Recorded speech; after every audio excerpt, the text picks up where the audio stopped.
चला तर मग सुरुवात करूया. First commission name ceremony art.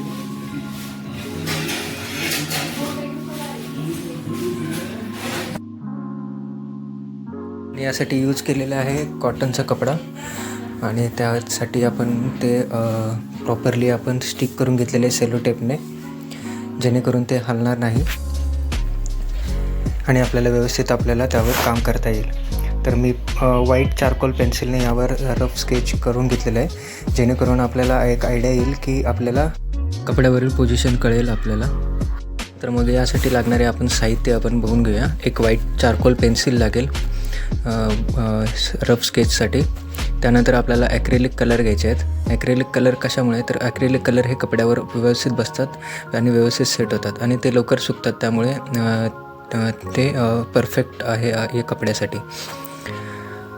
तर अशा पद्धतीने आपलं स्केच काढून रेडी झालेलं आहे आणि हे अशा पद्धतीने दिसत आहे. आणि हे लागणारे साहित्य ॲक्रेलिक कलर, ब्रश, पाणी.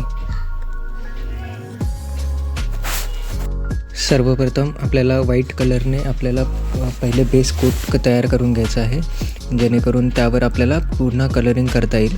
एकदा बेस कोट व्हाईट कलरने केल्यानंतर त्यावर मी ब्लॅक कलरने पूर्ण कलरिंग करून घेतलेली आहे. आणि आता मी जे करत आहे तो शॅडो पार्ट आहे, जे की आपल्याला चमक एक दिसत असते की पिंडीवर पाणी पडल्यानंतर एक तशी चमक येते, तर ते दाखवण्याचा प्रयत्न मी करत आहे. यातून चमक दाखवण्यासाठी मी जस्ट एक ड्राय ब्रश यूज केलेला आहे आणि त्या ड्राय ब्रशमध्ये नॉर्मल हलकासा व्हाईट कलर यूज करून ड्रायच ब्रशने मी ते पूर्ण स्प्रेड करत आहे आणि त्याला पसरवत आहे, जेणेकरून ते ॲज अ शॅडो ते दिसेल. आणि अशा पद्धतीने मी ते हळूवारपणे ते प्रत्येक लेअर मी काम करत आहे. कलर करते वेळेस नेहमी थोडंसं काळजीपूर्वक केला पाहिजे, कारण की आपण हे डायरेक्ट कपड्यावर कलर करत आहोत, तर यामध्ये आपल्याला ते आपल्याला रफ किंवा इरेज करता येत नाही. त्यामुळे ते हळूवारपणे काळजीपूर्वक ज्या पोझिशनमध्ये आहेत त्या पोझिशनमध्ये आपल्याला ते कलरिंग आपल्याला करावं लागतं. कारण की एकदा कलर झाले तर त्या आपल्याला नंतर आपल्याला दुरुस्त करता येत नाही, तर त्याची काळजी घ्यावी. एकदम हळूवारपणे जसं मी स्टेप दाखवले आहे तशा ड्राय ब्रशने आपण ते शॅडो क्रिएट करू शकतो. आजकाल नेल सेरेमनीमध्ये अशा विविध प्रकारचे तुम्हाला आर्ट्स बघायला भेटतील. तर हे भरपूर प्रकारे केले जातात. कपड्यावर केले जातात किंवा कार्डबोर्ड पेपरवर केले जातात. अशा विविध प्रकारामध्ये केलेले आहेत. तर हे आपण केलेलं आहे, हे कपड्यावर केलेलं आहे. कॉटनचा प्युअर कॉटनचा कपडा आहे आणि यावर आपल्याला प्रॉपरली स्केच करता येते आणि पेंटिंगही करता येते, म्हणून आपण कॉटनच्या कपड्याचा वापर केलेला आहे. आणि कलर कपड्याचा चॉईस करताना एक घ्यायचा की ॲटलिस्ट त्या ह्याच्यावर आपलं आर्ट हे उठाळून दिसेल. म्हणजे त्याचा जो बॅकग्राऊंड कलर म्हणजे तो आपण थोडासा येल्लोइश टाईपमध्ये घेतलेला आहे, जेणेकरून त्यावर ब्लॅक कलरचा महादेवाची पिंड ही उठवून दिसेल, जेणेकरून फोकस त्या पिंडीवर जाईल. तशा पद्धतीने आपण हे केलेलं आहे. तर अशा प्रकारे आपलं शॅडो पार्ट तयार झालेला आहे. आणि आता आपण थोड्या पुढे डिटेलिंग वर्कवर आपण फोकस करणार आहोत. चला तर मग पुन्हा आपण वळूया डिटेलिंग पार्टकडे. आता आपण पिंडीवर जे बेलपत्र किंवा फुलं जे आहेत ते आपण आता हळूवारपणे काढणार आहे. तर यामध्ये मी 2 कलरचा उपयोग केलेला आहे. म्हणजे बेसिकली एक कलर आहे जो डार्क ग्रीन घेतलेला आहे. त्यामध्येच आपण थोडासा व्हाईट कलर मिक्स करून आपण त्याचा लाईट शॅडो कलर तयार केलेला आहे, जेणेकरून डार्क आणि लाईट अशी पाण्याचा शेड दिसेल आणि ते दिसायलाही खूप सुंदर दिसतं. आणि हळूवारपणे मी जसे बेलाचे पानं आहेत त्याच पद्धतीने मी ते ड्रॉ करण्याचा प्रयत्न करत आहे.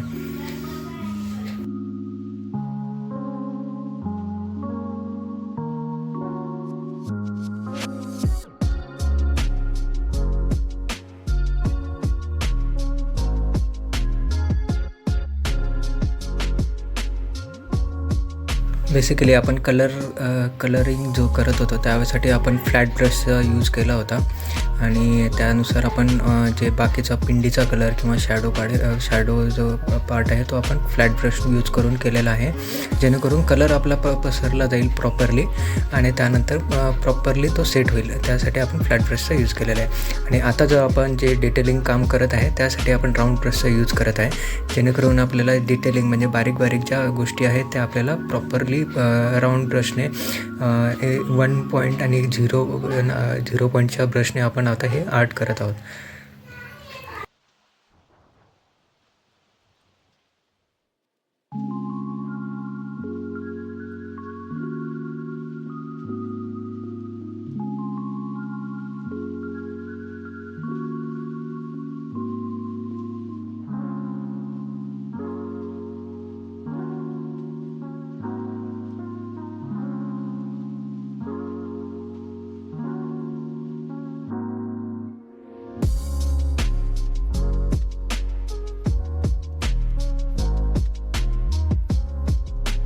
आता आपले बेलाचे पान हे कंप्लीटेड झालेले आहे आणि आता आपण वळणार आहोत फुलं जी असतात ती काढण्यासाठी. तर आपण फुलांसाठी व्हाईट कलर म्हणजे चा यूज करत आहे. ॲक्च्युली महादेवांना हे सफेद रंगाची फुले आवडतात, त्यामुळे आपण ती दाखवण्याचा प्रयत्न करत आहोत. तर अशा पद्धतीने मी व्हाईट कलरची फुले काढली आहेत, थोडीशी पिंडीवर काढली आहे, काही खाली पडलेली दाखवलेली आहेत आणि मी आता इतर फुले दाखवण्याचा प्रयत्न करत आहे.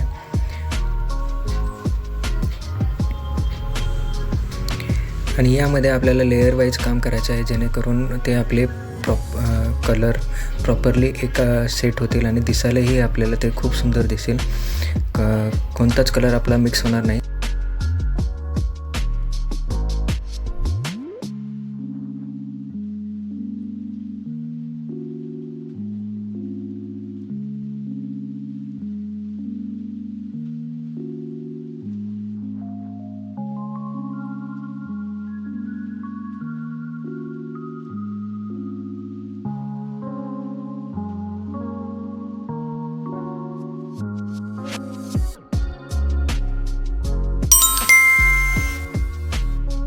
असेच नवीन व्हिडिओ पाहण्यासाठी माझ्या चॅनलला सबस्क्राईब करा.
आणि अशा प्रकारे आपलं फायनल पिंडीवरचं जे कलरिंग काम आहे ते संपलं आहे. आणि आता आपण नावाचं जे आहे कलरिंग पार्ट आहे त्याच्याकडे आपण मूव्ह होणार आहे. चला तर मग अशा पद्धतीने मी नाव फ्लॅट ब्रशने काढलेले आहे आणि त्यावर आता मी कलरिंग करत आहे. शिवाय हे जसे नाव आहे शिवाय त्याच पद्धतीने आपण हे थीम अशी आपण हे केलेली आहे.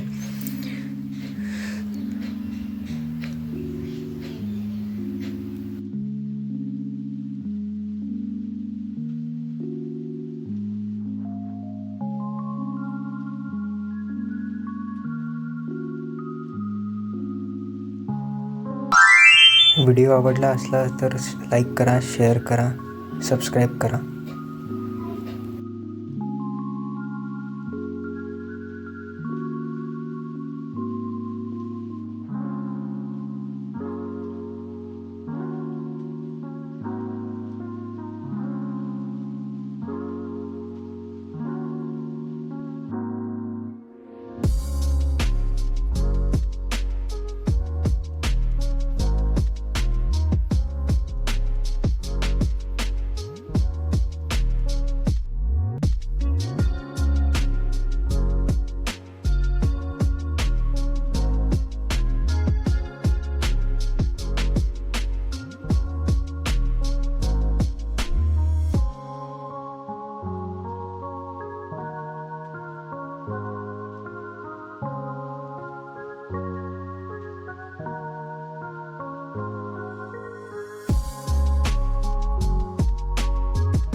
आणि अशा पद्धतीने आपलं फायनल वर्क हे झालेलं आहे.